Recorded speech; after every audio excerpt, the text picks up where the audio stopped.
Hello, আসসালামু আলাইকুম everyone. কেমন আছেন সবাই? রোজা কেমন যাচ্ছে আপনাদের? আশা করি ভালো যাচ্ছে। আমার এই যে সকাল, সকাল রোজার দিনে কাজ শুরু হয়ে গেছে। ফার্স্টে আমার কাজ হচ্ছে ঘুম থেকে উঠেই ওয়াশিং মেশিনটা চালু করে দেয়া। এটা হতে প্রায় ঘন্টাখানেক সময় তো লেগেই যায়। তো আমি মেশিনটা চালু করে দিয়ে তারপর বাকি অন্য কাজগুলো করতে থাকি।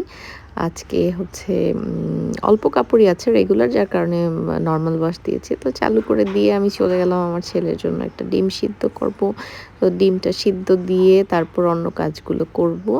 ও ডিম সিদ্ধটাই ওকে আমি খাওয়াই। পোচটা খেতে পছন্দ করে, বাট ডিম সিদ্ধটাই দিই। যেহেতু আমি আজকে আবার এটাকে নুডলসের সাথে দিব। তো নুডলস সিদ্ধ দিয়ে দিব। ম্যাগি নুডলসটা আমি ওকে স্যুপ স্টাইলে করে দিই, সাথে ডিম দিই।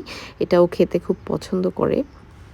মানে ও ছোটবেলা থেকেই এটা পছন্দ করে। সো এখনও ও বড় হয়ে গেলেও ও আসলে ভাত খেতে পছন্দ করে না। যার কারণে এটাও তো কার্বোহাইড্রেটের মধ্যেই পড়ে নুডলস। তো আমি যে রান্না করে ফেলেছি এরকম করে স্যুপ করে রান্না করে সিদ্ধ ডিমটা দিয়ে ওকে আমি খাইয়ে দিই চামচ দিয়ে কেটে, কেটে। এটাও খুব পছন্দ করে। সো ভালো লাগলে পাশে থাকবেন।